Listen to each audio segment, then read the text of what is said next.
Hi everyone, I hope you're having a good week. I'm Jeff Miller, the pastor of the Belton First United Methodist Church.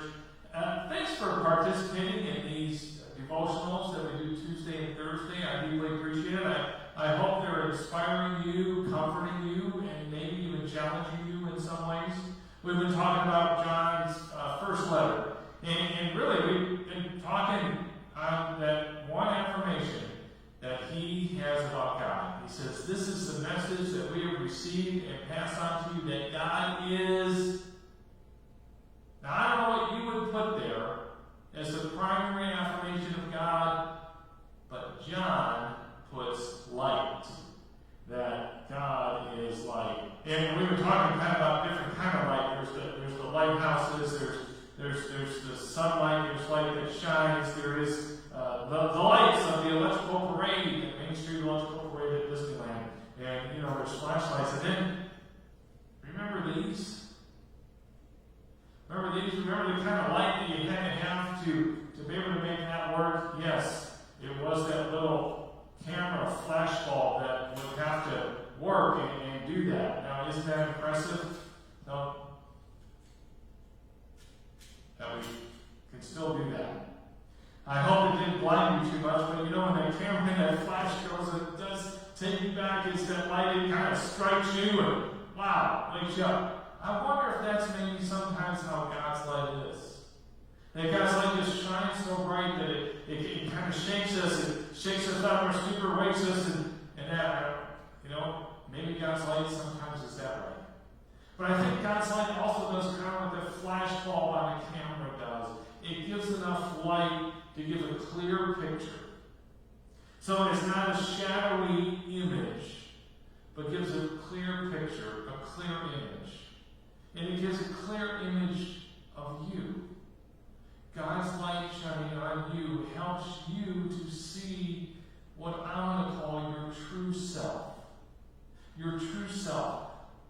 The one that God created, and created in God's image. And that's the light that the prophet Habakkuk, he speaks about. Because he says in Habakkuk 3, verse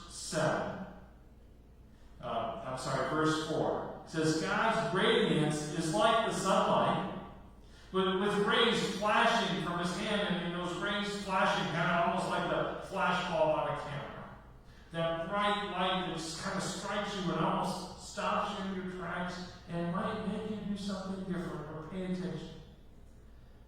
But as Habakkuk closes, and he's saying a prayer right now, as he's starting to close his prayer, he gives description of the barrenness that the people are experiencing at the time. Though the fig tree doesn't bloom or there's no produce on the vine, though the olive crop withers and the fields don't provide food, though the sheep is cut off from the pen and there is no cattle in the stalls, and there's just this barrenness and kind of a famine. And, well, I don't know, maybe you're kind of feeling like in your life there's this barrenness. With everything we've been dealing with over the past months, it's hard to believe that, we here at Belton First United Methodist Church, we're in our 6th month of doing the online worship. I wasn't sure it was going to last 6 weeks. But, so there's that barrenness, but listen to it. He says, I will rejoice in the Lord.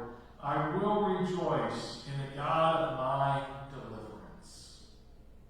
One of the things that John talks about in his letter is that God is light, and in him there is no darkness at all, and no darkness can overcome God's light.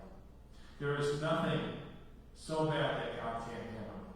There is nothing so dark that God's light won't shine and pierce that darkness like a ray, like a flashing ray. There is nothing that's so bad in our life that God abandons us. There is nothing going on that is so much that God will not be with us and help us to handle. That's the message that John gave to that church in the first century. And I think it is a message for us today that God is light. And let God's rays just shine upon you. God bless.